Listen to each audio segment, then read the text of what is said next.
Que vous soyez à la plage, à la montagne, avec votre belle-mère, en vacances ou encore au bureau à être le seul à trimer jour et nuit, vous êtes bien sur le podcast de Bye Bye Patron.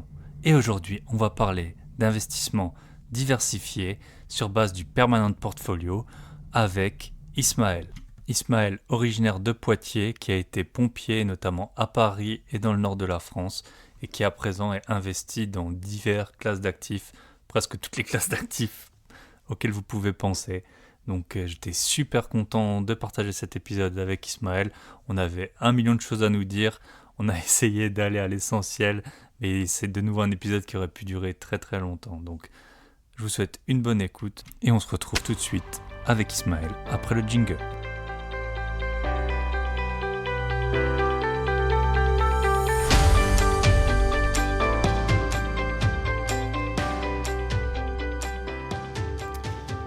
Et bonjour à tous, et aujourd'hui j'ai le plaisir d'accueillir Ismaël qui fait partie de la grande famille des podcasteurs qui s'agrandit, et on va traiter du sujet notamment de la diversification des investissements. Salut Ismaël. Ouais, salut Thibaut. Bah écoute, merci pour ton invitation. C'est avec grand plaisir que je participe à ton super podcast également. Tu as une belle présence, que ce soit ouais, voilà, au niveau de l'audio avec le podcast, avec ta page Instagram, etc. Et donc c'est vraiment encore une fois avec grand plaisir que je suis là et puis qu'on va partager le moment ensemble. Ouais. Super, super. Et Ismaël est très occupé, donc j'ai vraiment eu de la chance de pouvoir avoir un petit créneau pour l'interview. Donc si tu pouvais te présenter rapidement pour démarrer. Ouais, carrément, avec plaisir. Comme on l'a dit, donc ouais, je m'appelle Ismaël Bernus. Moi, j'ai 35 ans. Je suis originaire de Poitiers, là où je vis actuellement, à une petite ville à 15 minutes de Poitiers. Ça n'a pas toujours été le cas. J'ai fait mes études, ma scolarité, etc. ici. J'ai grandi là. Et après, à l'âge de 20 ans, je me suis engagé chez les militaires en étant pompier à Paris. Et ça pendant ouais, près de 6 ans. Et suite à ça, j'ai continué sur ce chemin on va dire, servir un petit peu les autres, d'être engagé toujours dans le service public. Et j'ai prolongé mon engagement chez les sapeurs-pompiers professionnels pendant près de 10 ans dans le Nord, à côté de Lille. Voilà, je suis pacsé, l'heureux papa de deux magnifiques filles de 3 ans, 5 ans, voilà, que j'ai pu avoir lors de mon passage dans le Nord, et que ma compagne qui m'avait suivi, hein, qui est originaire de Poitiers. Et là, maintenant, depuis 1 an et demi, maintenant, Noël, il y a 2 ans, euh, j'ai démissionné des pompiers suite à différents investissements, etc., que j'avais fait pour pouvoir revenir m'installer sur Poitiers. Voilà, au soleil. C'est pas tout à fait le sud, mais c'est toujours mieux que à Lille ou Paris. Et c'est marrant Non, parce non, que non, détrompe-toi, ah, Lille, le Nord, c'est excellent. Alors, c'est vrai que au niveau de la météo, oui, en effet, on pourrait en parler. Il y a à redire, mais en tout cas, comme on dit, on pleure deux fois, et ça a vraiment été mon cas parce que, ouais, j'y suis allé un petit peu à reculons, vraiment par le boulot, un petit peu par nécessité, mais passé là-bas, j'avais quand même la volonté de revenir sur mes terres. Mais c'est vraiment une expérience de ouf, avec vraiment des gens merveilleux et plein de belles choses. Et aussi, du beau temps, ça arrive quand même. ça arrive, voilà. Et en plus, on l'apprécie d'autant plus que c'est rare. Donc, donc voilà. Ok, super. Et c'est marrant parce qu'en fait, il y a pas mal d'investisseurs qui étaient pompiers. Enfin, je sais que dans ceux qui sont connus, si je me trompe pas, il y a Yann Darwin, il y a aussi Goulwen Tristan là qui fait des ultramarathons. Donc c'est un peu, je sais pas, faudrait chercher la causalité, mais en tout cas c'est intéressant. Et, euh, et du coup, est-ce que la vie de pompier, ça t'a aidé, peut-être, je sais pas, le rythme, ou t'as plus de permissions, ou t'étais logé, ou est-ce que ça t'a aidé déjà dans ta vie d'investisseur d'avoir ce statut de pompier? Ouais, comme tu dis, c'est vrai qu'il y a quand même pas mal de pompiers qui sont tournés sur l'investissement, beaucoup sur l'investissement immobilier, du fait que historiquement, bah, les pompiers étaient vraiment un petit peu touche à tout, et ils faisaient un petit peu différents. On exerce différents corps de métier dans tout ça. Il faut être débrouillard, dégourdi, etc. Et tu avais beaucoup de personnes qui avaient un attrait déjà pour le bâtiment. pour le bricolage, les travaux, etc. Et comme tu le dis, le rythme particulier où en fait, en fonction des différents statuts qu'on peut avoir, parce que chez les pompiers, tu as le pompier militaire à Paris-Marseille, tu as le pompier professionnel, donc en province, et puis tu as également les pompiers volontaires, donc là c'est en plus de leur taf. Mais pour ce qui est des pompiers militaires et professionnels, en fait, tu as des rythmes de garde et pour les professionnels qui représentent la majorité, en fait, tu tournes bien souvent 24 heures de garde et 48 heures de repos. En fait, et donc sur ces 48 heures de repos, ben voilà, une fois que tu t'es reposé un petit peu le matin, etc., le lendemain de ta garde, si tu avais passé une sale nuit, ça te laisse quand même du temps libre pour t'occuper de tes affaires et donc potentiellement te lancer dans l'investissement immobilier, faire des travaux, etc., etc. Donc ouais, le rythme m'a permis de faire ça. Alors pour ma part, hein, j'ai aucune appétence pour tout le milieu des travaux, mais ça te permet de dégager du temps pour pouvoir faire des investissements, ouais. Et si tu veux, on peut y venir un petit peu plus, mais en fait, moi, j'ai mis le pied à l'étrier à mes 20 ans, en fait, quand j'ai commencé à être engagé chez les pompiers de Paris, tout simplement où je sortais du cocon familial et donc fallait se loger. Et de là, je me suis dit, tiens, pourquoi pas, plutôt que de louer un appartement, quelque chose, pourquoi pas l'acheter, qu'au final, sur 20 ans, les mensualités de crédit seraient équivalentes à un loyer. Donc je suis parti dans l'investissement, mais sans aucune ambition, sans aucun objectif, à 20 ans par ce biais-là, où j'ai commencé directement par acheter ce petit appartement qui était ma résidence principale. Du Et coup, dans lors le Nord, de... c'était ou en région parisienne? Non, non, non, c'était pas en région parisienne, c'était à Ah, Poitiers. c'était à Poitiers, ok. Il y a 80% des pompiers de Paris qui viennent de la province et qui restent à vivre en province et qui ont fait simplement les allers-retours pendant les Ah, gardes en train. Ouais, ah, ok. ouais, ouais. Ouais. Donc c'était quoi comme rythme sur un mois, par exemple? Tu faisais combien Euh, d'allers-retours?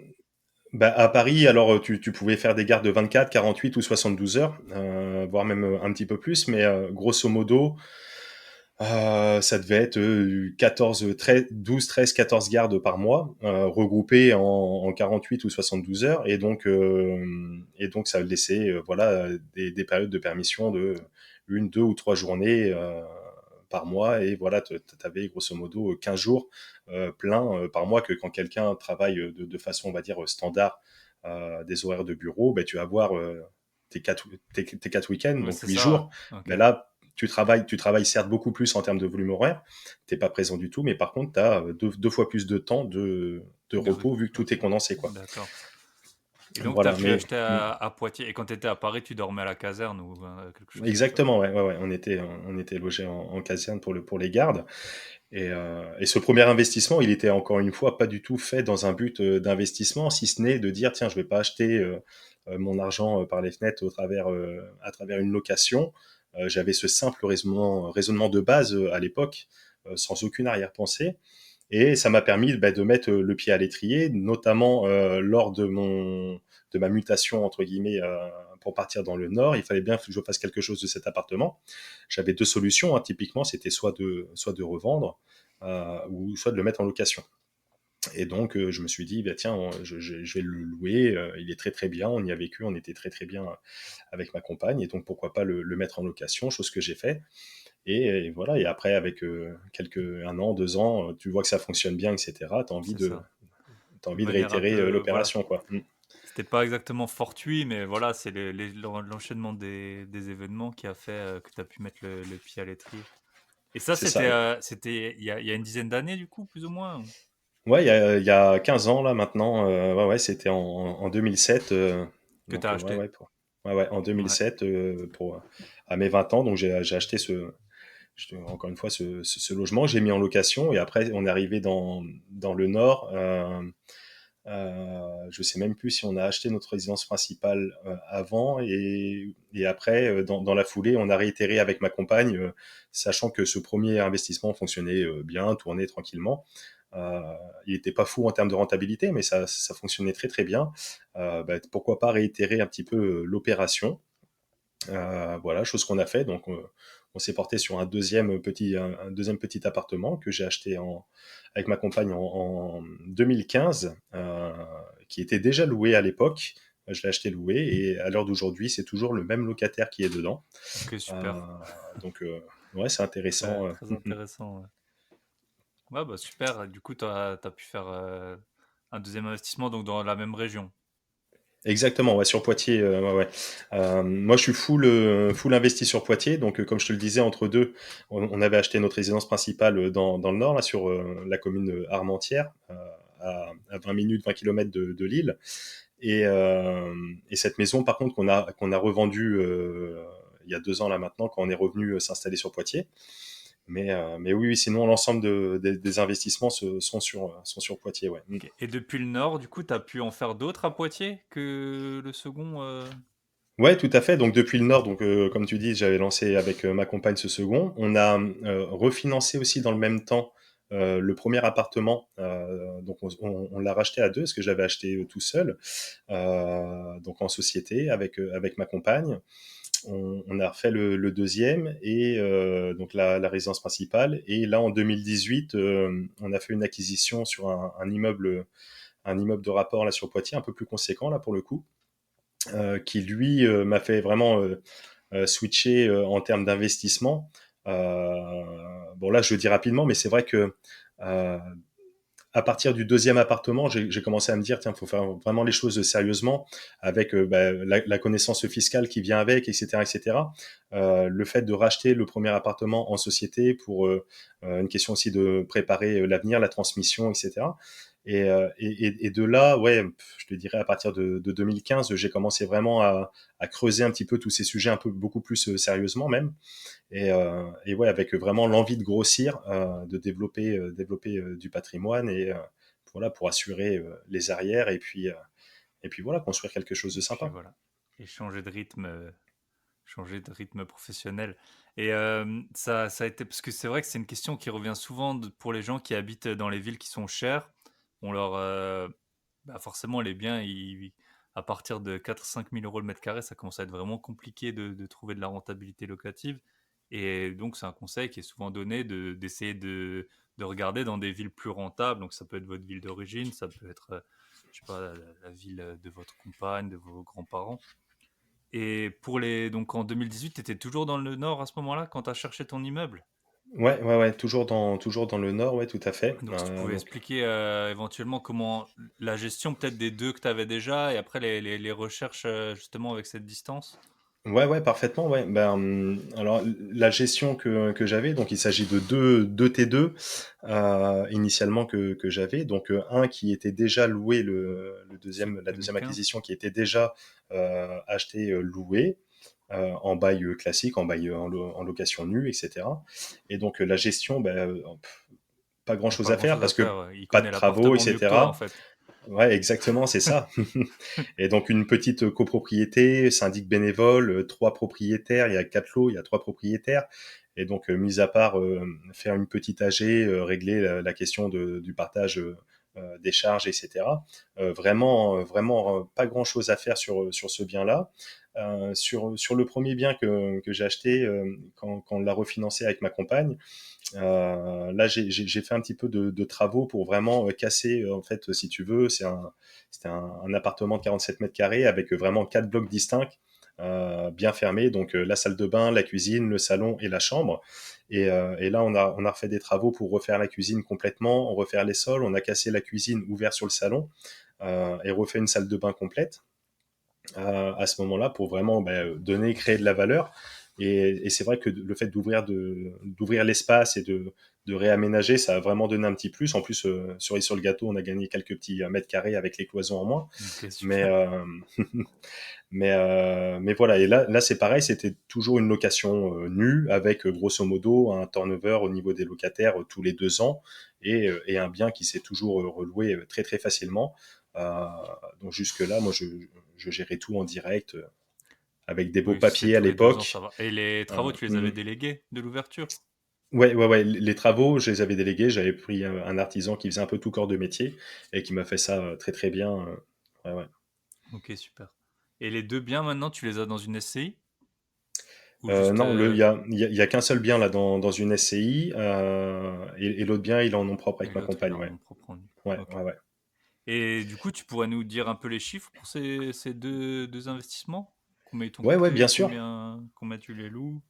Bien sûr. Alors ces deux premiers investissements, alors ils sont cool. Moi, c'est ces petits bébés. Après, c'est vrai qu'en termes de rentabilité pure et dure, Bah, surtout si c'est l'objectif à la base, c'était pas de faire ça, et le second, si t'as rien eu à faire depuis 6 ans, voilà, il y a il y a un moment, on peut pas tout avoir non plus, hein, donc exactement. T'as tout résumé. Et donc sur le premier bien, alors hop, que je reprenne les chiffres, que je te dise pas de bêtises, d'être précis. Euh, tac, tac. Alors c'était un appartement de 47 mètres carrés sur Poitiers, à 5 minutes à pied de la gare, 10 minutes à pied du centre-ville, qui est vraiment sur un boulevard passant avec toutes les commodités, etc. Et c'est un appartement que j'avais acheté à l'époque 60 000 euros, 65 000 avec les frais de notaire, toute charge inclus. Et moi, je l'avais mis en location de base à 400 euros. Et quand on l'a refinancé avec ma compagne, ben, on est repassé forcément par la case frais de notaire quand même. On a repris ses frais et également donc investi 9 000 euros de travaux dedans. Donc on peut considérer qu'on est sur un investissement global à 80 000 euros avec aujourd'hui un loyer à 490 euros, qui est franchement assez raisonnable, vraiment avec une volonté de pas non plus assassiner entre guillemets le locataire, de laisser quand même une certaine liberté, enfin je sais pas comment dire, non, mais mais c'est ça, quand tu es en dessous des 500 euros, c'est vrai que moi j'ai plusieurs biens qui sont sous les 500 euros. En fait, déjà, tu touches presque tout le monde parce que les étudiants, eh ben, ça passe jusqu'à 500 euros. Les gens qui commencent à travailler, les couples, là, si tu dis à 47 mètres carrés pour un jeune couple, ça peut aller. Et c'est vrai que vu notamment les assurances, enfin, moi j'ai pas mal de biens avec des garanties à loyer impayé. Elle demande 2,7 fois, en tout cas pour mon assurance, 2,7 fois le loyer. Donc chaque dizaine d'euros en plus, c'est tout de suite des gros pourcentages de la population que tu enlèves. Voilà, si tu augmentes ton loyer de 100 euros, ben, ça fait presque 300 euros de revenus qui sont demandés en plus. Donc, et après, quand c'est trop cher, enfin, il oui. vaut mieux bien acheter que essayer de louer trop cher et ne pas louer ou avoir des changements trop fréquents, des choses comme ça. Ouais, exactement. Et puis voilà, c'est un loyer, on va dire modéré en tout cas, qui, même si sur la fourchette haute, mais en fonction du service qu'on y appose, bah, ça permet d'une part, garder le locataire peut-être plus longtemps dedans, il va s'y sentir bien, etc. Donc moins de turnover, moins de vacances locatives, moins de gestion. Donc tout ça, c'est à prendre en compte. Ça peut pas se quantifier sur une rentabilité pure et dure, mais par contre, c'est à prendre en compte en termes de temps passé de travail et puis de bien-être aussi Pour tout le monde, pour le pour toi locataire et en place. pour lui, ouais, Et, c'est ça.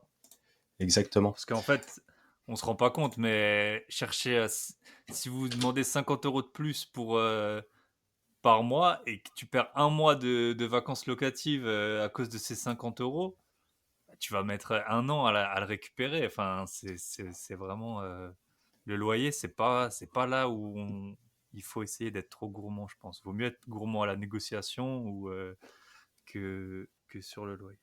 Ok, super. Exactement, ouais. Et le deuxième bien, du coup? Alors là, Et c'est le même pas deux, toi qui as choisi le loyer, du coup, vu que c'était déjà. tout à fait, tout à fait. Et puis, en termes de loyer, c'est pareil. Moi, c'est une vision que j'ai toujours appliquée, que j'appliquerai, je pense, toujours. C'est que tant que le locataire reste dedans, je n'appliquerai jamais l'augmentation de l'IRL. L'IRL, donc l'indice de référence des loyers, on peut réévaluer les loyers de façon annuelle ou voire même trimestrielle, et ça représente grosso modo, allez, entre 1 et 2% d'augmentation chaque année.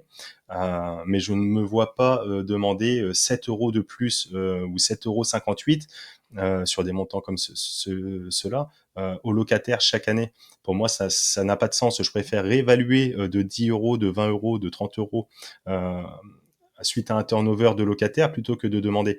Et donc voilà, ouais, c'est aussi une stratégie. Ouais, c'est une vraie question, cet indice des loyers. Parce que derrière, tu as quand même tes frais qui augmentent de possession en général. Moi, je sais que j'ai la PNO, l'assurance propriétaire non occupant. Elle a pris 20, alors c'est pas cher, mais elle a pris 20%. Les taxes foncières, elles prennent aussi. Et en même temps, bah, nous, on est le locataire, lui, il fait exactement ce qu'on lui demande. Il prend soin du bien et puis il nous verse l'argent tous les mois. Donc ça devrait pas être à lui d'être pénalisé par un peu un appétit insatiable des assureurs et des communes. Donc c'est un bon parti pris, je pense que tant que et surtout si tu as des changements tous les 2 ans dans le premier bien, ça sert à rien d'essayer de grappiller 5 euros par mois. Ok. Et du coup, je t'ai coupé, je pense, le deuxième bien. Ouais, et donc ce deuxième bien, donc pareil, même typologie, un T2 également, légèrement plus petit, 40 mètres carrés, qui se situe là pour le coup un peu plus centre-ville. Et donc c'est un bien, j'ai fait l'acquisition en 2015, alors que je te dise pas de bêtises, 65 000 euros en prix net vendeur. Là, je suis passé par une agence. Et donc, avec les frais d'agence et les frais de notaire, on était sur 75 000 euros. À l'acquisition, c'est pareil, zéro travaux. Il était vraiment tout clean. Et avec donc une personne qui était déjà en location dedans, avec un loyer pour le coup, lui, à 400 euros et 30 euros de charge, un petit peu plus faible, mais un petit peu dans le même esprit, si tu veux. Un petit peu dans le même esprit, c'est pas grave dans le sens où bah, moi, ça fait bientôt 6 ans qu'il est dedans. Il me Ça. demande jamais rien. Enfin, j'ai aucune gestion à faire, si ce n'est, ouais, j'ai dû mettre les pieds deux fois dedans pour réparer une petite bricole qu'il m'avait demandé. Mais c'est tout, quoi. Donc, on est sur des rentabilités, grosso modo, entre 5,5 et 6% en net. Donc, ça peut paraître sur le papier moyen, mais encore une fois, comme j'aime le dire. Après, on parlera d'autres investissements que j'ai fait qui est largement plus intéressant sur le papier d'un point de vue financier. Mais encore une fois, vraiment l'important de l'investissement immobilier, un des points forts, c'est cet effet de levier bancaire. Euh, on parlera peut-être de diversification, d'autres classes d'actifs, etc. Mais tu as l'immobilier, si ça rapporte entre 5 et 10-15% en fonction des modes d'exploitation. Euh, disons, prenons des chiffres simples pour que ce soit facile à comprendre, mais si on a une rentabilité de 10%, si on arrive à lever 200 000 euros, on s'enrichit techniquement de 20 000 euros à l'année, hors plus-value potentielle, etc. Exactement. Mais donc, on s'enrichit de 20 000 euros à l'année pour un investissement de 200 000 euros qui rapporterait 10%. Si on va sur, je sais pas moi, d'autres classes d'actifs un peu plus exotiques qui peuvent rapporter, je sais pas moi, les crypto-monnaies, etc., potentiellement plus, d'une part, il y a plus de risques. Deuxièmement, il y a plus de volatilité. Et troisièmement, c'est que l'enrichissement, même si considérons qu'il est de 100%, euh, il va se faire sur fonds propres. Donc, si la même personne investit, je sais pas moi, 5 000 euros, de ses fonds propres sur une classe d'actifs qui rapporterait 100%, donc ce qui est quand même intéressant, il va s'enrichir techniquement de 5 000 euros à l'année. Exactement. Alors qu'avec l'effet de levier, eh ben, Et voilà. Et donc avec l'effet de levier, on peut permettre de faire des choses intéressantes. Après, attention, je suis vraiment pas en train de dire vous pouvez acheter faites tout du n'importe leverage quoi. à fond, endettez-vous Euh, le plus possible, achetez non, voilà. n'importe quoi. Non, Non, surtout pas, surtout que le justement. levier, il est dans les deux sens. On en parle souvent. Si vous achetez quelque chose à 200 000 qui vaut que 100 000, ben vous avez perdu 100 000. À la limite, en Exactement. Donc bourse, si vous faites pas n'importe quoi, vous posez 20 000 euros, ben au pire, vous perdez 20 000 euros. Alors que. exactement. Ce que je voulais dire à travers ça, ouais. Merci pour le fait d'éclaircir ça et de mettre des garde-fous. Il faut pas acheter tout et n'importe quoi les yeux fermés. Il faut bien acheter, etc. Mais c'est vrai qu'il y a beaucoup d'investisseurs qui recherchent la rentabilité à tout prix. On le voit dans les grosses villes ou des secteurs un peu prisés. On va avoir du mal vraiment à faire des choses avec en tout cas pour l'investissement immobilier locatif, résidentiel classique, on va avoir du mal à faire quelque chose qui va générer un cash flow une fois absorbé toutes les charges. On va être peut-être sur des rendements à 4, 5, 6%. Mais entre guillemets, c'est pas grave dès lors qu'il y a l'effet de levier, que c'est bien acheté et qu'il y a une valorisation derrière, parce que c'est ça qu'il faut prendre en Bien compte sûr. également. Si Moi, c'est deux. l'immobilier il prend aussi, et puis aussi le montant que vous avez remboursé. Le cash flow, pour moi, c'est surtout fait pour gérer les imprévus, gérer les travaux, améliorer le bien. Faut pas espérer vivre dessus si vous faites de la location classique. Si vous faites de la courte durée, c'est envisageable. Mais si vous faites de la location classique, à moins d'avoir plus que 20 lots, je pense que c'est impossible. Ou alors Exactement, avoir beaucoup d'apports à mettre. Voilà, c'est ça. surtout au début de la vie d'investisseur, c'est au moment où ou si on part du principe que les personnes qui se lancent partent de zéro ou de pas grand-chose, c'est la construction du patrimoine qui est intéressante. Par contre, c'est sûr que pour des personnes qui sont à un stade peut-être plus avancé, là, pour le coup, encore une fois, on reprend même un investissement à 5%. Quelqu'un qui aurait potentiellement, je sais pas moi, 1 million de patrimoine, ben, potentiellement, il s'enrichit de 50 000 euros à l'année. Donc là, oui, ça peut être intéressant. Mais C'est ça. Mais là, tu vois, toi, tu étais pompier, tu avais déjà tes deux biens, ils te rapportaient 800-900 € ça faisait quasiment 10 000 € par an. Voilà, je pense qu'il n'y a pas beaucoup de pompiers qui investissent pas, qui arrivent à mettre 10 000 € en plus en ayant une RP de côté, quoi. Donc c'est surtout ça, c'est un peu de l'épargne à laquelle on n'a pas accès, mais le jour où vous vendez, elle existe bel et bien. exactement, et sans compter que ce sont des biens donc qui ont pris de la valeur depuis l'acquisition, donc qui ont été achetés aux alentours de 1 500 euros du mètre carré, qui aujourd'hui se seraient valorisés entre 2 000 et 2 500 euros du mètre carré. Donc potentiellement, il y a une plus-value sur ces deux biens latente, allez, disons de 500 euros du mètre carré sur quasiment 100 mètres carrés. Mm. Il y a une plus-value déjà 50 000 euros en plus de la rentabilité qui court tout au long. Donc c'est vraiment très très intéressant d'une part de jouer l'effet de levier, deuxièmement de bien acheter et après en plus si possible de le valoriser et si le marché est haussier et qu'on y croit au développement des villes moyennes etc. Ben, ça peut être également intéressant quoi. Mm. Ok, super. Et du coup, si on peut parler de ton immeuble, Ouais, ouais, avec grand plaisir. Si tu veux, je sais pas au niveau du podcast si tu donnes, je t'ai envoyé le lien avec le descriptif du premier bien. Du coup, pour imager, etc., si ça intéresse les auditeurs pour ok, mettre. c'est un lien, c'est quoi comme lien exactement? C'est un lien, c'est sur un site internet que j'ai créé, un dédié. Ok, bah super, bah on Voilà, mettra je- ça je- ouais, dans la description du podcast. voilà.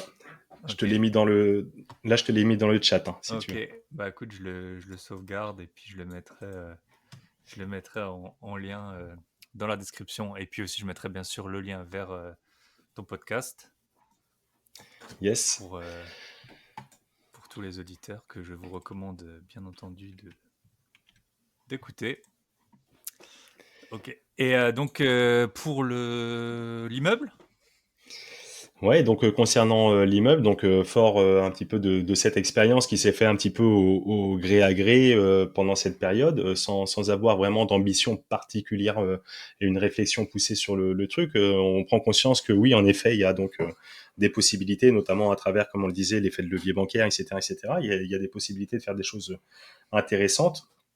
Et de là, je me suis mis en quête de voir, sachant que j'avais commencé à mettre un petit peu de côté, discuter un peu avec la banquière, etc., un petit peu plus en amont du projet. J'avais, entre guillemets, déjà une enveloppe budget, une enveloppe emprunt qui était déjà plus ou moins allouée. Donc, je me suis mis en recherche active euh, sur des biens peut-être pour le coup qui pouvaient être potentiellement beaucoup plus intéressants et après une recherche vraiment très très active pendant 4, 5, 6 mois où je faisais des allers-retours à Poitiers vraiment 2 fois, 3 fois par mois pour faire mon lot de visite, etc., de discuter, d'aller chercher la pépite, ben, j'ai réussi à avoir la chance qu'elle me tombe un petit peu dessus.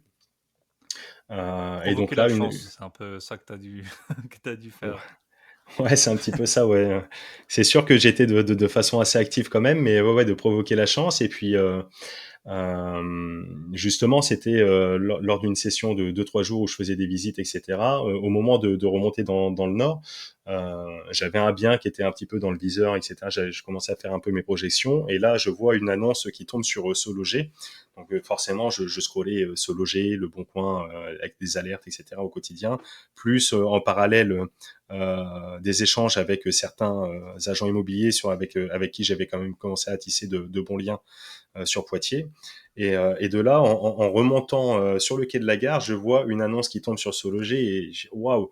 Et je me dis mince, pourquoi c'est au moment où je repars, ça fait 3 jours que je suis là, etc., etc. C'est au pire des moments, bref. Et donc je suis remonté, c'est pas grave, j'ai appelé directement pour prendre rendez-vous, j'ai pris le rendez-vous le plus tôt possible et au final c'est mon père qui est allé faire la visite et je me suis positionné directement Après la visite de ton père, sans à avoir vu. l'issue. sans avoir vu à l'issue de la visite exactement. Le bien était conforme à l'annonce, etc., etc.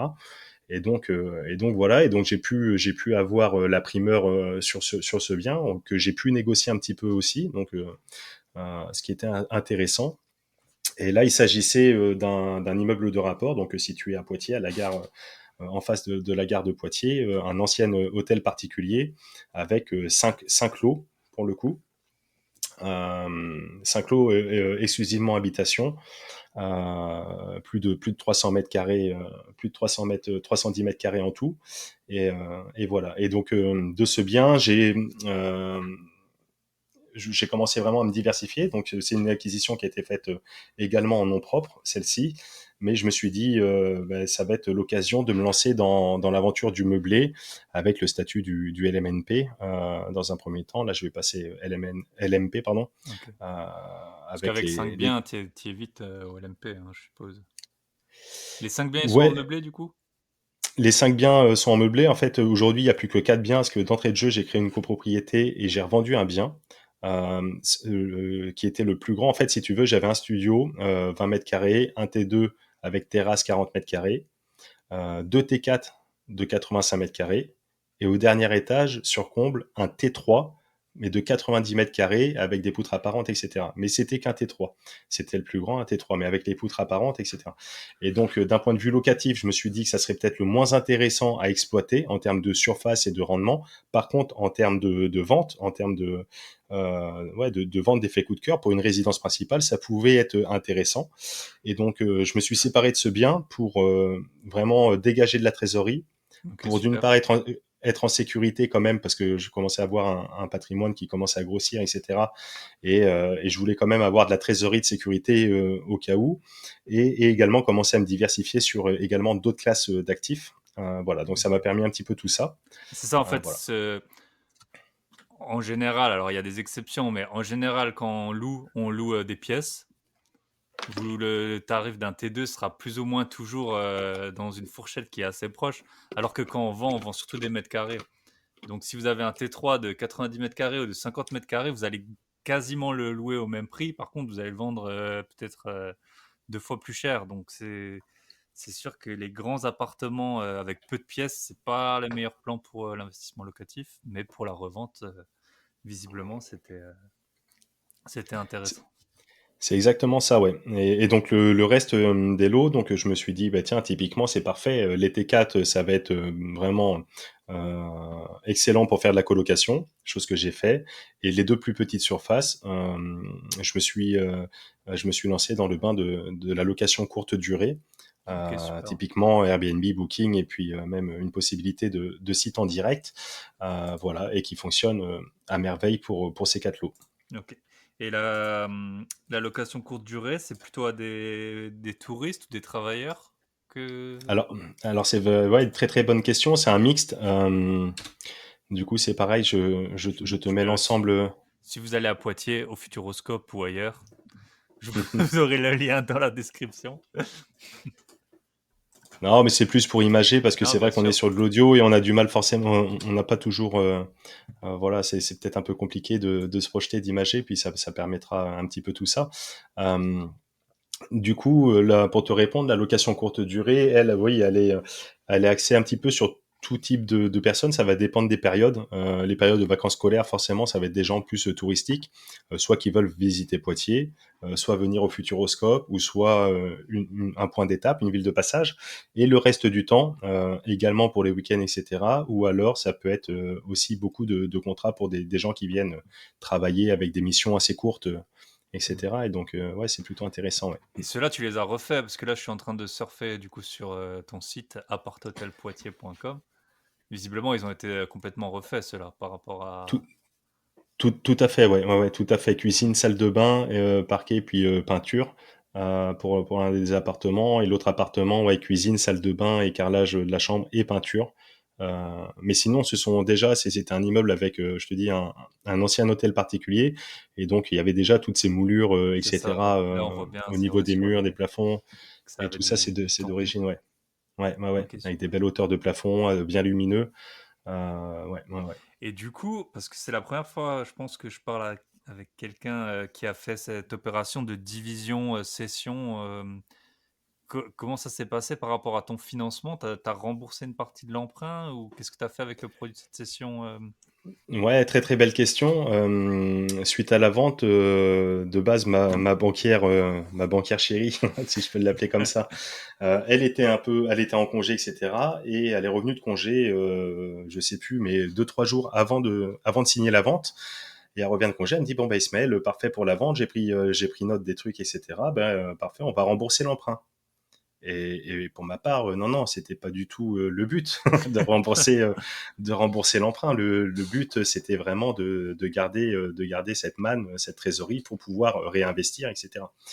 Et donc, je lui explique, elle me dit oui, en effet, mais vu que du coup, c'était un bien qui était quand même soumis à une hypothèque Mhm. globale, pour couvrir un petit peu, on va être soit obligé de rembourser au moins de façon partielle, ou alors euh, de garder du cash et de nantir à côté en termes de garantie. Et donc, on a trouvé le compromis. Et donc, il y a eu une petite partie qui a été conservée, placée sur une assurance vie et nantie, euh, voilà, pour garantir ça. Et le reste de la trésorerie, j'ai pu, Tu as voilà, pu en en faire disposer ce que tu voulais. exactement. Ouais. Ok, super. Et donc, tu peux nous dire un peu des chiffres de rentabilité pour cet immeuble ou... Ouais, ouais, bien sûr. Avec donc du coup une précision quand même. Donc là, on va parler de rentabilité avec des modes d'exploitation qui sont quand même particulières, Beaucoup notamment plus la courte chronophage, durée. c'est ça. Exactement. Donc, j'ai pu mettre en place quand même des méthodes pour, d'une part, automatiser l'allée-venue et déléguer toute la partie entretien, ménage, etc. Donc, je suis assez tranquille, mais malgré tout, ça reste quand même du boulot. Comparé les deux autres appartements qui sont vraiment en mode C'est ça, en même roue si vous libre, là, déléguez, c'est si tu délègues toute la... Moi, j'ai un concierge, mais malgré le concierge, pour les LCD, ça prend... il y a toujours quelque chose. Il y a toujours quelque chose. Ça prend du temps. Ça prend beaucoup plus de temps. exactement. Et donc là, donc on était sur une acquisition sur le tout à 353 000 euros. Avec du coup des frais d'agence, c'était à 14 000 euros, si je dis pas de bêtises, des frais de notaire à 23 000 euros, des travaux dedans, un budget travaux de 20 000 euros, des frais de dossier garantis, et donc on était sur un emprunt global, sur un prix d'acquisition à 350, sur un emprunt global à 399 000 euros, et donc là, en exploitation, du coup, ça fait 1400 euros de revenus locatifs pour les petits appartements en location courte durée et 1020 euros de loyer hors charge pour la colocation et avec les charges. Et donc là, on est sur une rentabilité à 14% avec une vente en plus. Ah, c'est ça, oui, avec la vente. Parce que... Exactement. Ok. Ah, bah ça, Avec la, c'est des beaux avec chiffres la de vente, rentabilité. sans la vente, on tournerait aux alentours de 17%. Ouais, ok. Non, bah super. Super, super acquisition, t'as bien fait.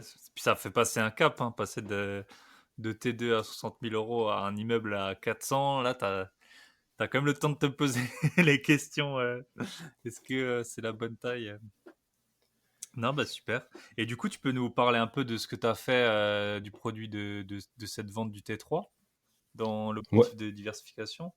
ouais, ouais, bien sûr. Donc, du coup, bon, l'immobilier, vraiment un bel attrait, c'est cool, etc. Mais à force voilà, de se renseigner, de voir les différentes possibilités, eh ben, on voit également aussi l'autre facette euh, des possibilités, parce que c'est vrai que l'investissement, bon, il y a la partie immobilier, le socle avec avec le levier, pardon, le levier bancaire, mais après il y a toute la question, on va dire, des marchés financiers au sens large, et puis aussi de l'investissement dans des sociétés en direct, tout le côté equity, non coté, etc. Et donc, je me suis vraiment intéressé à tout ce panel-là depuis maintenant quelques années. Et au moment de la vente, j'avais déjà voilà une stratégie de diversification où je voulais être investi et un peu en bourse, et un peu en bourse au travers un PEA, et un peu en bourse au travers un compte titre, et dans les crypto-monnaies, et un peu avoir aussi un petit peu de métaux précieux, typiquement l'or, et également être investi en direct aussi dans des entreprises, avec le private equity. Euh, Ok. voilà. Ça Et je fait me suis également amusé. cinq piliers un peu, ouais. c'est ça. Et je me suis également amusé avec du crowdfunding, notamment du crowdfunding immobilier. Mais voilà, ouais, un petit peu la Donc, diversification. ok. Et comment t'as réparti du coup entre ces... Donc si je reprends, tu me coupes si je me trompe. Bourse, PEA, compte titre, je suppose que là c'est là où t'as mis le plus. Exactement, ouais. Et assurance vie Et également, assurance. ouais, et ouvert également des assurances vie, plus pour prendre date plus pour prendre date et ouvrir des véhicules, d'avoir des véhicules à disposition, plutôt que d'investir dessus. Mais, euh, mais oui, oui, exactement. Donc la répartition, alors je vais essayer de te reprendre les chiffres du moment parce qu'en plus ça a bien Ça monte, évolué. hein. La bourse, ça monte hein, depuis le début de l'année, là. Franchement, on est pas Ouais, ouais, mal, hein. ouais, ouais, ouais, ouais, ouais, bien sûr, ouais. Donc là, c'était tout ça en début 2019 et donc du coup, j'ai dû partir sur une allocation grosso modo 10% crypto, 10% sur de l'or, euh, 50% peut-être bourse, un petit peu le reste en assurance vie et puis aussi sur des livrets bancaires en cash également et un peu en crowdfunding, mais voilà un petit peu la répartition. Et après, bah, ça a bien évolué avec le marché des cryptos également, qui a bien bougé. Mais ouais, ouais, ouais, voilà un peu le. Ouais. Ouais, du coup, les cryptos, ils ont pris une plus grosse part. Je suppose même malgré le crash, enfin, je sais pas si on peut appeler ça crash, mais en tout cas la bonne coupe là de avril, du mois d'avril, la bourse elle a bien augmenté. Et puis je suppose que les assurances vie c'est beaucoup plus calme. Et le private equity, Exactement. c'est en général t'as pas vraiment de vue sur la valo. T'as as beaucoup d'espoir, mais tant que t'es pas sorti, tu sais pas. Exactement. Après, ça dépend là, là donc, sur le private equity. Alors moi, je suis simplement sur deux boîtes et dont une là qui refait une levée de fonds. Et donc, à travers cette nouvelle levée de fonds qui est faite un an après, on voit une valorisation qui a été multipliée par presque deux. Ok. Du coup, ouais. Ouais, donc ça c'est parce que les boîtes non cotées, souvent c'est ça, quand elles lèvent des fonds, c'est là où vous vous rendez compte. En fait, on peut racheter une part pour le double du prix, le triple du prix. Et si vous s'ils réémettent au même prix, c'est en général pas bon signe. Donc en fait, tu te et l'or. Alors moi, j'ai pas du tout de métaux précieux. C'est vraiment un truc auquel voilà, j'ai pas prêté trop attention, principalement parce que ça rapporte pas d'intérêt. Mais du coup, on en est où des cours? J'ai aucune idée sur l'évolution Les des cours. cours, c'est pareil, je suis pas au quotidien. Là, on doit être à environ 1800 $ pour une once, mais donc ça a bien monté. Pareil, toute l'année 2019, un petit peu comme les marchés financiers d'une façon générale. Souvent, c'est un actif qui est assez décorrélé, mais là, pour le coup, depuis 2019, il est assez corrélé au marché financier, on va dire boursier classique. Il a vraiment bien pumpé. Après, avec la crise, il a commencé par chuter au début, et après, par contre, lui, il est reparti plus vite que tous les autres. Et voilà. Et là, on stagne depuis une petite correction. Mais voilà, on doit être à 1800 €, 1800 $ pardon, pour une once d'or. Ok. Donc ce que tu fais, c'est un peu le concept qu'on appelle permanent portfolio, C'est qui exactement ouais, ça, ouais. pour alors bon, je suis pas expert là-dedans, mais en gros, c'est censé être un portefeuille qui est résilient et ça c'est assez bien prouvé. Donc quand une classe d'actifs va baisser, l'autre va monter, typiquement avec l'or. Et et à long terme, c'est prouvé en tout cas qu'elle a une meilleure performance que la plupart des portefeuilles. Alors je sais qu'il y a des permanents de portfolio qui sont plus ou moins optimisé avec peut-être plus. Parce que le classique, c'est tu divises par 4. Je pense que c'est actions, obligations, mais métaux et cash, je suppose. Non, Euh, c'est ouais, c'est ça, mais les actions américaines, des small caps ou pays émergents, de l'or et des obligations. Et donc c'est Ray Dalio, donc un des plus grands investisseurs américains, qui a son fonds Bridgewater, quelque chose comme ça, son fonds, donc un des plus gros fonds américains, qui a théorisé ce portfolio, donc le permanent portfolio, avec comme ça, voilà, vraiment cette répartition en un quart, un quart, un quart. Et en dehors de le respecter à la lettre, il m'a, comme tu l'as souligné, vraiment énormément inspiré, plus dans le sens où, en effet, tu es positionné sur des classes d'actifs qui sont décorrélées les unes des autres, notamment avec les métaux précieux qui sont décorrélés des actions, les obligations, etc. Et donc, quand il y a un crack d'un secteur, etc., ben, l'autre reprend le dessus. Et c'est sûr qu'en période de marché haussier fou, comme on peut voir, hormis la période de crise, mais euh, comme on peut voir là, souvent, ben, les actions surperforment, mais par contre, dès lors qu'on y met une crise boursière, etc., ce type de portfolio, mais il résiste mieux.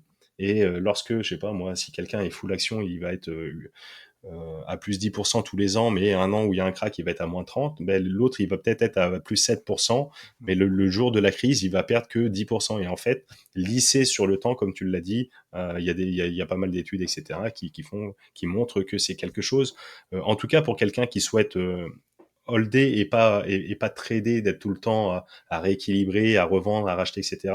Quelqu'un qui vit sur le long terme de façon assez passive, ben c'est quelque chose qui est assez approprié. Et donc c'est en ce sens où j'ai voulu m'inspirer de ça. Aujourd'hui, j'y reviens un petit peu, non pas dans le sens par rapport aux performances, loin de là. Par contre, je souhaite me développer vraiment beaucoup plus sur l'économie réelle et donc peut-être me décharger un petit peu des marchés boursiers traditionnels, du marché secondaire, etc., de certaines boîtes qui potentiellement ça peut être intéressant, mettre des dividendes, etc. Mais je pense que d'un point de vue éthique, ça n'apporte pas grand-chose. Et, et je pense qu'on peut allier à l'heure d'aujourd'hui et performance et mettre du sens dans notre épargne, dans nos investissements. Et donc, je me détourne de plus en plus de ça pour m'orienter de plus en plus sur soit de l'investissement en private equity, en direct, dans des entreprises euh, qui vont être ou des investissements socialement responsables, ou alors voilà sur des types comme le crowdfunding, transition Ok. énergétique, etc., avec des choses qui ont Ça, un petit peu plus de sens. c'est pareil, si je me trompe Mm, pas. Alors, même si on voit pas exactement tout de suite la performance des biens, donc des actifs ESG, enfin les actifs verts et socialement responsables, visiblement, j'ai déjà lu des études qui montrent aussi une surperformance de ces classes d'actifs. Donc, c'est à la fois voilà, une bonne idée et également miser un peu sur le futur. C'est sûr que si vous achetez des actions, alors bon, je sais pas du tout ce qu'ils vont faire, mais des actions Total, il y a peu de chances que Total il vaille 3 ou 4 fois ce qu'il valent aujourd'hui dans 20 ans. Enfin, sauf à vraiment prendre un virage que personne n'a vu. Ils essayent d'aller dans le vert, mais voilà, il y a quand même un peu une limite. Donc, alors que d'autres sociétés, ben, bon, il y en a une qui est connue, c'est Tesla. Alors, on est d'accord ou pas avec les cours qui ont complètement explosé, mais voilà, on voit bien à quel point le marché il est sensible, en tout cas, à la cause écologique. Donc, c'est vrai que c'est pas du tout un mauvais point d'investir là-dedans. Après, il faut aussi vérifier un peu les valos. Voilà, si demain vous investissez dans Tesla, regardez ce que ça vaut par rapport à ses fondamentaux. Vous pouvez mettre une pièce, mais c'est pas dit qu'il fallait tout mettre en ligne dessus. Sur les plus petites sociétés, je pense que là, il y a vraiment un gros potentiel de développement. Et si je me suis pas trompé, hier, j'ai lu que en 2035, il y aurait plus de voitures à énergie fossile en Union européenne. Donc, on voit bien tous les marchés qui peuvent se développer. Je sais pas, rien que de chargement, enfin, il peut se passer tellement de choses du coup en un laps de temps qui est quand même assez court à l'échelle d'un portefeuille. Exactement, ouais, c'est ça. Les engagements, en tout cas, de la France, c'était 2040 pour sortir des énergies fossiles, en tout cas pour les transports. Et l'Union européenne, oui, a voté. Alors, je ne sais pas si c'est voté encore En acté, tout cas, etc., ouais. mais pour 2035. Mais toujours est-il que, oui, la tendance, elle est là sur la transition écologique énergétique. Il y a des choses qui vont se passer, et donc autant anticiper, être pionnier et participer directement. À d'une part la transition énergétique, mais pas que, également à la transformation de la société d'une certaine façon, parce que dès lors qu'on donne son épargne à gérer par un banquier traditionnel pour placer sur de l'assurance vie, d'une part, en termes de performance, il y aurait peut-être à rediscuter, mais en plus, qu'est-ce qu'ils font vraiment de l'argent, où ça va, etc. Que le fait de faire des choix en conscience et de pouvoir avoir de l'emprise directement, et d'une part sur l'économie, et en plus sur des secteurs qui potentiellement peuvent nous tenir à cœur, ben, je trouve ça plus intéressant également. Donc, je suis en train de revoir un petit peu là toute la Ok. stratégie aussi là-dessus pour pouvoir développer également plus encore ce pan-là, quoi. Et tu pourrais nous donner des exemples de sociétés réelles dans lesquelles, au moins de l'activité, dans lesquelles tu souhaites ou tu as déjà investi. Ouais, alors moi j'ai investi dans 2 sociétés qui sont rien à voir avec la transition énergétique ou solidaire. Il y a la société, Green Bull, on parlait, tout à l'heure avant de commencer, l'épisode, où tu évoquais, notamment Ian Darwin, et cetera. Eux sur, le côté, développement, éducation financière et cetera, à l'image de ce que tu prônes sur ton podcast, mais aussi, dans la société également de François Denis, Lord Token, qui crée grosso modo une plateforme de courtage pour Pour les une cryptos? plateforme d'exchange, pardon, crypto-monnaie, Ok. ouais, et avec des services apposés qui vont être peut-être du financement participatif pour développer de l'immobilier, etc., etc. Donc moi, je suis investi directement là-dedans, mais j'aimerais de plus en plus me tourner peut-être. Alors ça passera peut-être dans un premier temps à travers des plateformes comme lita.co ou Landosphère, mais me tourner pour investir sur des projets plus social, solidaire et voilà pour également participer à la transition énergétique. Tu Il peux y a nous beaucoup parler de ces de plateformes? J'en ai jamais entendu parler personnellement, donc peut-être que je suis pas le seul. ouais, ouais, bien sûr, avec grand plaisir. Ben, par exemple, Landosphère, c'est une boîte, donc il y a c'est une plateforme de financement participatif qui te propose d'investir dans des projets sur la transition énergétique. Donc, typiquement, sur des parcs éoliens ou alors des, euh, des parcs solaires ou de la récupération du gaz de mine, etc. Euh, et donc à chaque fois il y a un projet qui se fait et donc ils font une collecte sur la plateforme et donc ça va se traduire derrière euh, sur de l'equity, alors soit en obligation, en dette, soit en prise de participation, en action, et puis avec des tickets minimum qui sont vraiment très très abordables, et après avec des rendements associés aux Ok. alentours de 5-6%, mais voilà, avec des tickets d'entrée à partir de 50 euros. Voilà pour l'endosphère, et puis l'ITA.co. L'endosphère, moi pour ma part, je suis déjà investi dessus, donc je vois très bien. En plus, j'ai fait un excellent épisode Que je vous sur invite à le écouter, podcast bien sûr. avec Laure Verrag, la cofondatrice. Mais Lita.co, eux, ça va être une plateforme également de financement participatif, mais plus pour investir sur des entreprises, mais pas forcément que de la transition énergétique, des entreprises euh, qui vont être Socialement labellisées responsable ou des choses. socialement responsables, etc. Ouais, ouais, ouais. Parce que, bon là, je pense que c'est pas exactement le sujet de l'épisode, mais il existe des fonds verts. Mais si vous regardez les fonds verts, il y a vraiment pas mal de, comment dire, enfin, les sociétés qui vont être dedans, c'est pas vraiment l'image que vous pourriez avoir d'un fonds socialement et éthiquement responsable. Et puis il y a des très grosses sociétés qui prennent une très grosse part de ces fonds. Du coup, c'est vraiment discutable. J'ai vu un reportage une fois sur les banques belges qui proposaient des fonds verts et en fait on s'apercevait qu'il y avait plein des pétroliers ou des choses inimaginables sur le papier et qu'en fait souvent même les banquiers qui proposaient ça ils avaient aucune idée des sociétés derrière. Donc si on investit directement, c'est au moins on sait C'est vers ça, et qui on va peut-être tendre.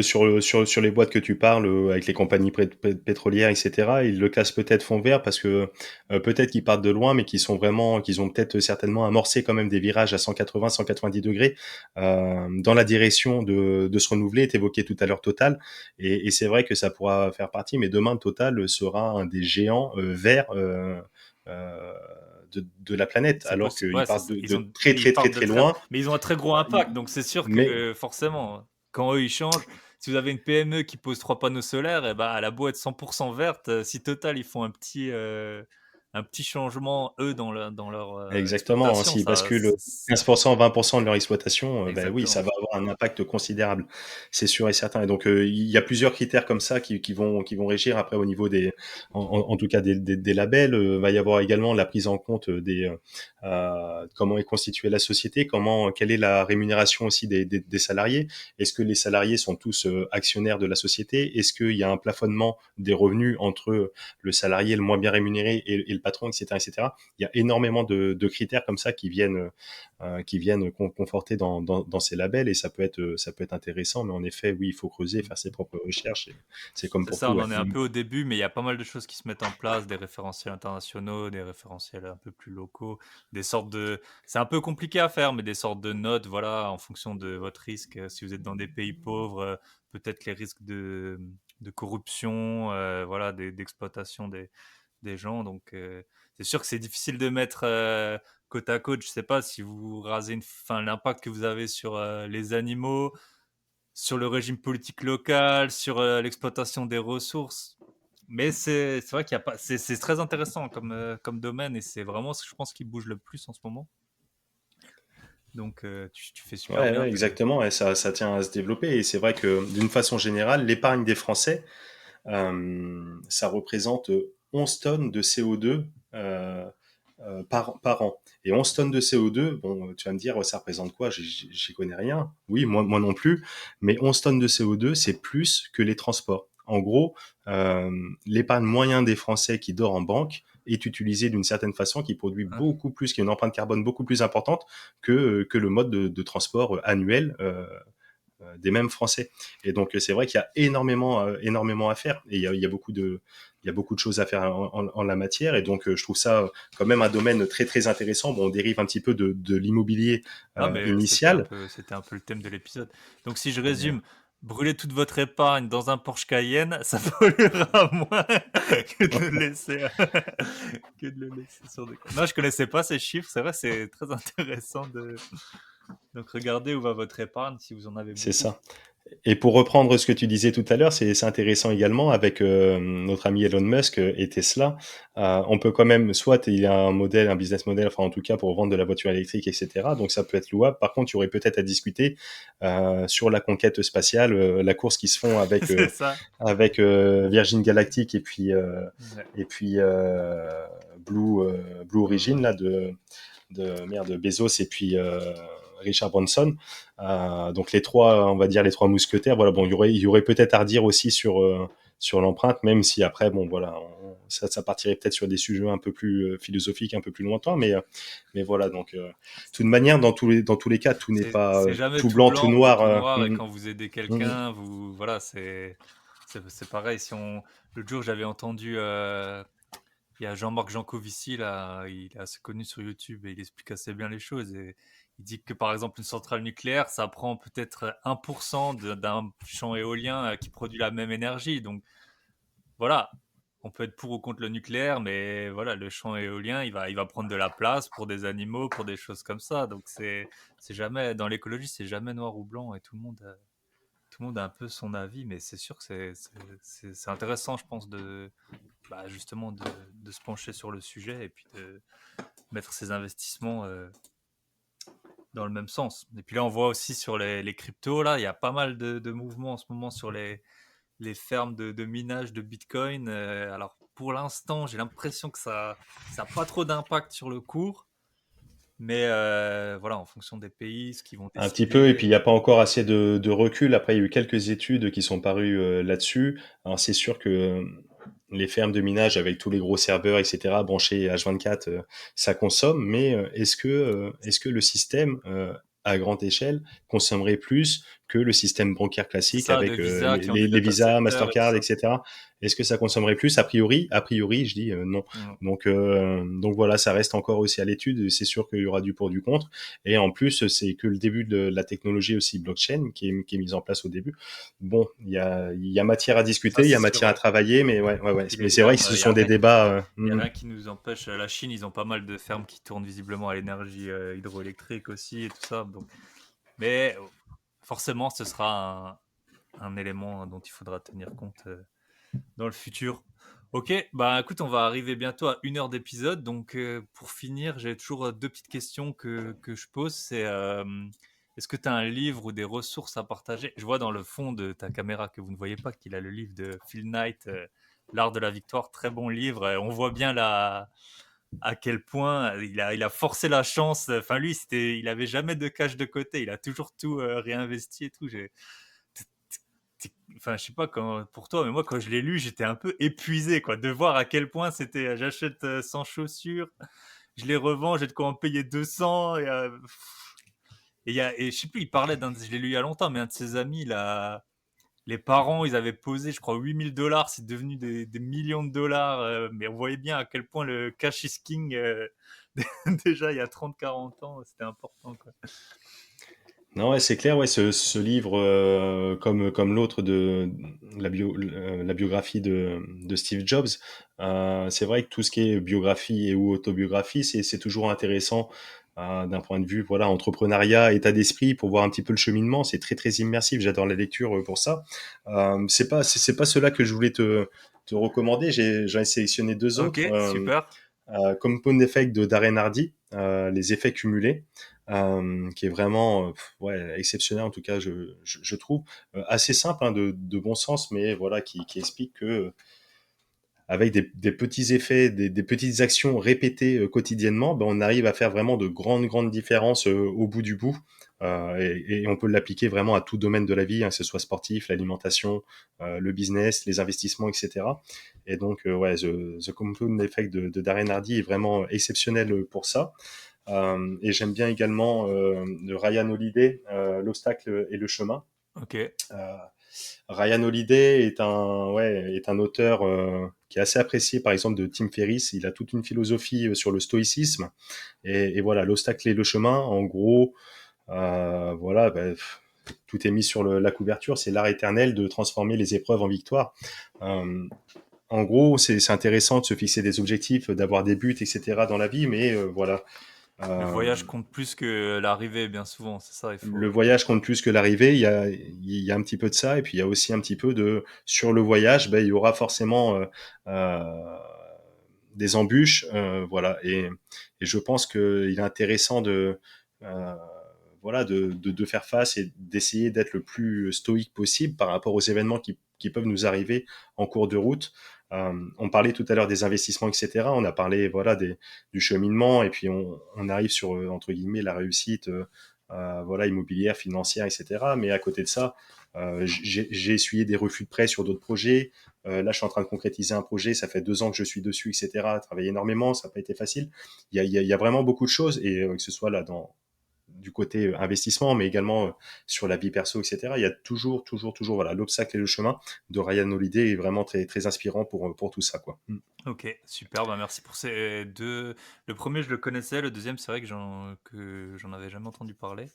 Donc, très intéressant. Et c'est sûr que peut-être à force de. Enfin, les youtubeurs connus et tout, ils parlent de cash flow, de financement à 110% et tout ça. Chacun fait un peu ses investissements comme il le souhaite. Toi et moi, on a un peu peut-être la même vision. En tout cas, moi, surtout en ce moment, j'essaye de faire des investissements qui tournent, de les faire rapidement, sans chercher forcément la rentabilité à tout prix. Voilà, il faut essayer d'être serein dans ses investissements. C'est peut-être ça quand même le plus important que d'aller chercher de la renta, pas faire les travaux d'électricité ou de gaz, des normes et tout ça. Et c'est pareil un peu pour avec ton permanent portfolio. C'est aussi, je pense, ça que tu cherches, c'est de la sérénité avant tout. Donc, si vous avez déjà une Exactement. Et vie puis, ouais. qui vous convient, c'est pas la peine d'essayer de vous mettre pour l'améliorer de 10%, d'essayer de tout remettre à plat. C'est ça. Et puis, ouais, je pense que c'est super important et intéressant de faire les choses, voilà, qui nous animent, qu'on a envie. J'aurais pu citer Napoleon Hill. Euh, Réfléchissez, devenez riche ou Réfléchissez, devenez avec riche, le diable, ou là, je sais plus comment, plus malin que le ouais, diable. plus malin que le diable. Mais réfléchissez, devenez riche, il est très très bien parce qu'il y a les différentes étapes, etc. Mais il y a donc il parle de travail forcément, d'objectifs, de travail, et il y a la notion aussi de désir. Et il faut faire des choses qu'on a envie, qu'on désire, qui viennent du cœur, je pense. Il faut être voilà, faut faire les choses avec du sens et qui nous anime, qui nous fasse plaisir. Parce que si c'est faire de l'immobilier, parce que tout le monde ne le fait, que c'est intéressant, je veux faire comme tout le monde, etc. Non. Surtout que l'immobilier, il y a tellement un panel. Là, on a évoqué le locatif, voilà, l'investissement locatif, mais ça peut être l'investissement dans l'achat-revente, ça peut être au travers des résidences principales, ça peut se faire à travers des plateformes de crowdfunding, ça peut se faire à travers des SCPI, ça peut se faire à travers des club deals, ça peut se faire de façon même du locatif maintenant délégué. Il y a des plateformes un petit peu clés en main, Mm. etc., etc. Donc il y a vraiment tout type de choses à faire. Il n'y a pas qu'une seule voie, il n'y a pas qu'un seul chemin, il n'y a pas qu'une seule façon. Et il faut mettre du cœur dans ce qu'on fait et puis d'être guidé. Et après, tout se passera bien forcément. Oui. Ok, super. Et bah, c'était déjà un peu une réflexion philosophique, mais peut-être que tu as une citation ou une devise que tu, que tu voudrais nous partager. Ouais, j'en ai plein, mais non, je citerai simplement Nelson Mandela. En faisant scintiller notre lumière, nous offrons aux autres la possibilité d'en faire autant.